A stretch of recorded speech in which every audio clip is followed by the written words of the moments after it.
Livro Nos Domínios da Mediunidade, pelo espírito André Luiz, Francisco Cândido Xavier. Capítulo 4. Ante o serviço. Leve chamamento à porta provocou a saída de um dos membros da atitude de meditação para atender. 2 enfermos, uma senhora jovem e um cavalheiro idoso, custodiados por 2 familiares, transpuseram um umbral, localizando-se num dos ângulos da sala, fora do círculo magnético. São doentes a serem beneficiados, informou-nos o orientador.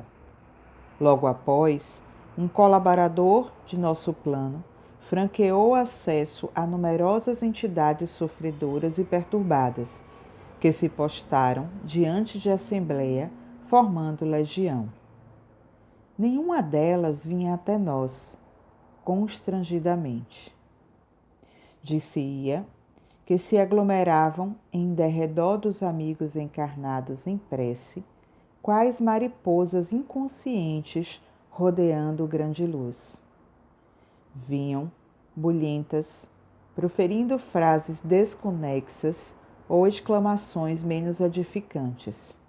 Entretanto, logo que atingidas pelas emanações espirituais do grupo, emudeciam de pronto, qual se fossem contidas por forças que elas próprias não conseguiam perceber. Atencioso, Aulus notificou: são almas em turvação mental, que acompanham parentes, amigos ou desafetos às reuniões públicas da instituição e que se desligam deles quando os encarnados se deixam renovar pelas ideias salvadoras expressas na palavra dos que veiculam o ensinamento doutrinário. Modificado o centro mental daqueles que habitualmente vampirizam, essas entidades veem-se como que despejadas de casa, porquanto, alterada a elaboração do pensamento naqueles a quem se afeiçoam, experimentam súbitas reviravoltas nas posições em que falsamente se equilibram. Algumas delas, rebeladas, fogem dos templos de oração como este, detestando-lhes temporariamente os serviços e armando novas perseguições às suas vítimas, que procuram até o reencontro. Contudo, outras, de algum modo tocadas pelas lições ouvidas, demoram-se no local das predicações em ansiosa expectativa, famintas de maior esclarecimento. Hilário, que recebia surpresos semelhantes informes, perguntou curioso: que ocorre, porém, quando os encarnados não prestam atenção aos ensinamentos ouvidos? Sem dúvida, passam pelos santuários da fé na condição de urnas cerradas. Impermeáveis ao bom aviso, continuam inacessíveis à mudança necessária. Mas este mesmo fenômeno se repete nas igrejas de outras confissões religiosas? Sim, a palavra desempenha significativo papel nas construções do espírito. Sermões e conferências de sacerdotes e doutrinadores em variados setores da fé, sempre que inspirados no infinito bem, guardam o objetivo da elevação moral. O assistente meditou um instante e acrescentou: entre os homens, porém, se não é fácil cultivar a vida digna, é muito difícil habilitar-se a criatura à morte libertadora. Comumente, desencarna-se a alma sem que se lhe desagarrem os pensamentos enovelados em situações, pessoas e coisas da terra. A mente, por isso, continua encarcerada nos interesses quase sempre inferiores do mundo, cristalizada e enfermiça em paisagens inquietantes criada por ela mesma. Daí, o valor do culto religioso respeitável, formando ambiente propício à ascensão espiritual, com indiscutíveis vantagens, não só para os espíritos encarnados que a ele assistem, com sinceridade e fervor, mas também para os desencarnados que aspiram à própria transformação. Todos os santuários, em seus atos públicos, estão repletos de almas necessitadas que a eles comparecem sem um vínculo denso, sequiosas de reconforto. Os expositores da boa palavra podem ser comparados a técnicos eletricistas desligando tomadas mentais através dos princípios libertadores que distribuem na esfera do pensamento. Sorriu bem-humorado e prosseguiu.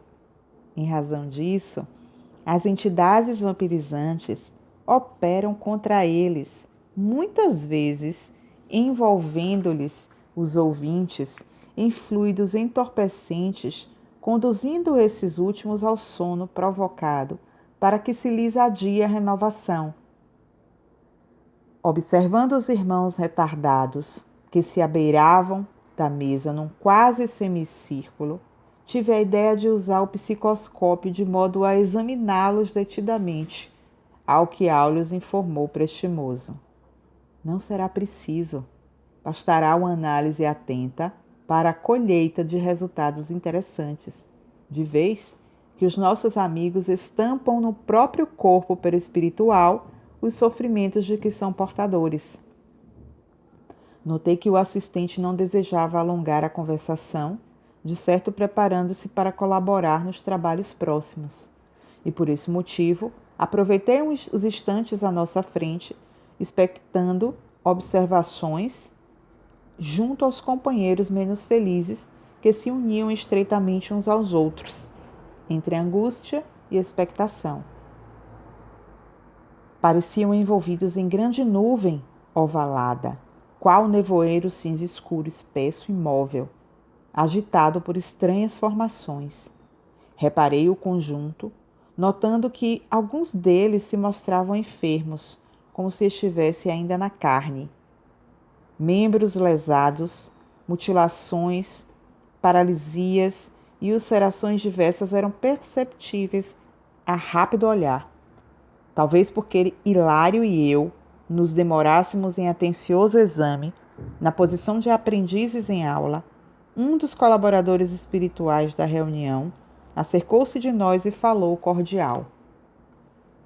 Nossos irmãos sofredores trazem consigo individualmente o estigma dos erros deliberados a que se entregaram. A doença, como resultante de desequilíbrio moral, sobrevive no perispírito, alimentada pelos pensamentos que a geraram, quando esses pensamentos persistem depois da morte do corpo físico. Mas adquirem melhoras positivas em reunião de intercâmbio? Indagou Hilário, espantadiço. Sim, esclareceu o interlocutor.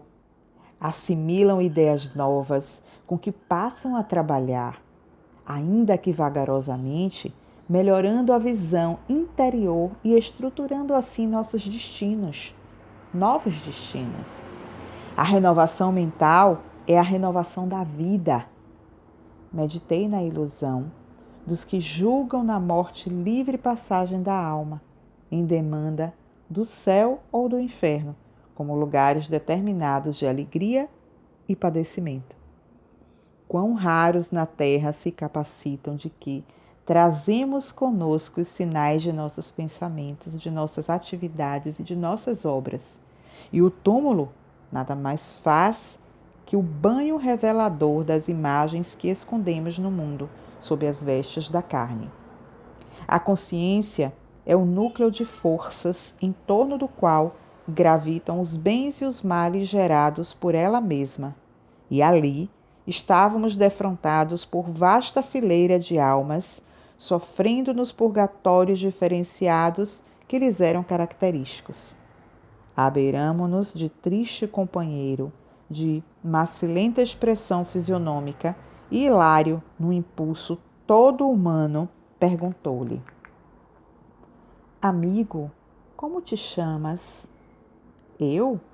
Tartamudeou o interpelado, e num esforço tremendo e inútil para recordar-se de alguma coisa, ajuntou: Eu não tenho nome. Impossível, considerou meu colega, dominado de espanto.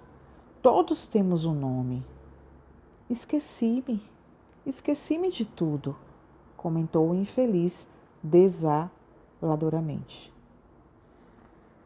É um caso de amnésia a estudar, aclarou o companheiro da equipe de trabalho que visitávamos. Fenômeno natural? Interrogou Hilário, perplexo. Sim, pode ser natural em razão de algum desequilíbrio trazido da Terra, mas é possível que o nosso amigo esteja sendo vítima de vigorosa sugestão pós-hipnótica partida de algum perseguidor de grande poder sobre os seus recursos mnemônicos. Encontra-se ainda profundamente imantado às sensações físicas e a vida cerebral nele ainda é uma cópia das linhas sensoriais que deixou. Assim considerando, é provável esteja submetido ao império de vontades estranhas e menos dignas às quais se teria associado no mundo. Céus! Clamou meu colega impressionado. É possível semelhante dominação depois da morte? Como não? A morte é continuação da vida, e na vida, que é terrena, é eterna. Possuímos o que buscamos. Atento aos nossos estudos da mediunidade, observei.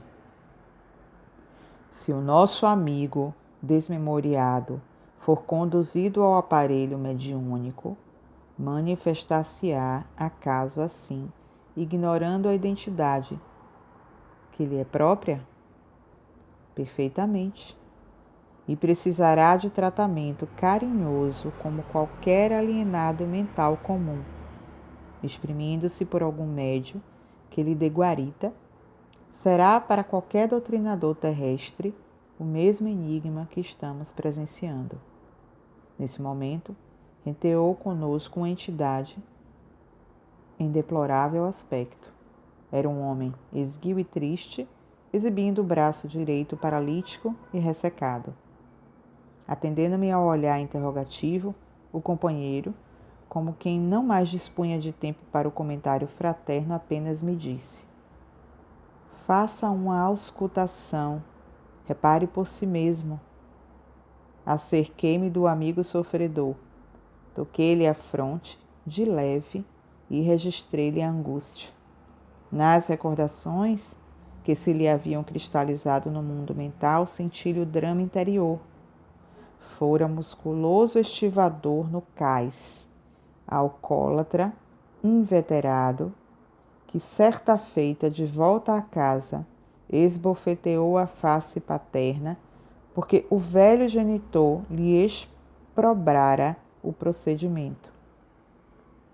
Incapaz de revidar, o ancião, cuspinhando sangue, braquejou desapiedado: Infame! O teu braço cruel será transformado em galho seco. Maldito sejas! Ouvindo tais palavras que se fizeram seguidas por terrível jato de força hipnotizante, o mísero tornou à via pública, sugestionado pela maldição recebida, bebericando para esquecer.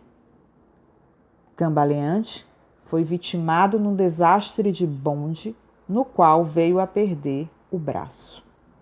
Sobreviveu por alguns anos coagulando, contudo no próprio pensamento a ideia de que a expressão paternal tivera a força de uma ordem vingativa a se lhe implantar no fundo da alma, e por isso, ao desencarnar, recuperar o membro dantes mutilado, a pender-lhe, ressecado e inerte, no corpo perispirítico. Enquanto refletia, O nosso orientador reaproximou-se de nós e, percebendo quanto se passava, informou: é um caso de reajuste difícil, reclamando tempo e tolerância. E, afagando os ombros do paralítico, acentuou: nosso amigo traz a mente subjugada pelo remorso com que ambientou nele mesmo a maldição recebida. Exige muito carinho para refazer-se. Sem despreocupar-me do tema que nos prendia a atenção, inquiri: se esse companheiro utilizasse da organização mediúnica, transmitirá ao receptor humano as sensações de que se acha investido? Sim, elucidou o assistente. Refletirá no instrumento passivo as impressões que o possuem, nos processos de imanização em que se baseiam os serviços de intercâmbio. Sorriu bondoso e acrescentou: no entanto, não nos percamos agora nos casos particulares. Cada entidade menos equilibrada, de quantas se acham reunidas aqui, traz consigo inquietantes experiências. Observemos de plano mais alto. E conduziu-me à cabeceira da mesa, onde o nosso amigo Raul Silva ia começar o serviço de oração.